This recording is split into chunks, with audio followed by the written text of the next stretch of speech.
Buksan niyo yung cellphone niyo ngayon. Yung mga may cellphone dyan, gusto niyo ng prize? Sige, ito.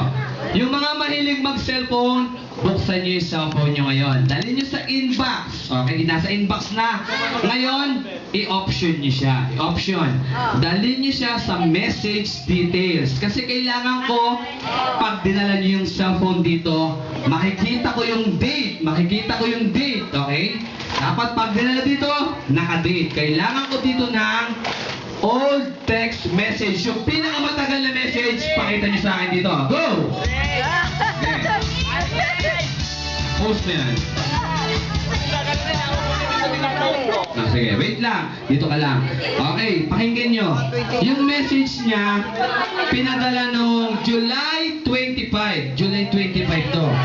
2011. Last year lang to. Sige, sandali lang. July. Tingnan ko sa'yo. Ayaw. April 8, 2011. Sandali lang, puro 2011 lang yan. Meron pa? April 8. Ano to? January 28, 2011. January, matagal to. Tagal. Sino pa? Sino pa? Sino pa? Baka may lalabat. Ayun, sige, lapit po natin dito yung phone. Sige, pwede pa lapit. Sige, kunin mo yung cellphone.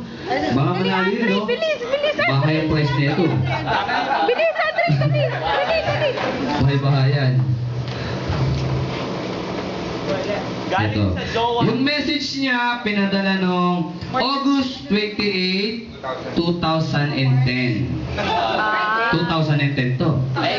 Ano yan? In March 7, Ano yan? 2000 ano po?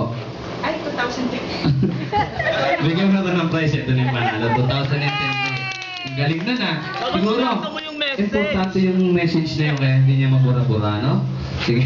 Okay. Next, bring me. Bring me something or una-unahan makapagdala sa akin dito ng dalawa. Dalawa yung dadalhin niyo dito. Dalawang pinakamaganda at pinaka-sexy mami. Go! Sige. Kailangan ko ng dalawa. Sige. Sige, kailangan ko ng magandang mami dito sa sexy.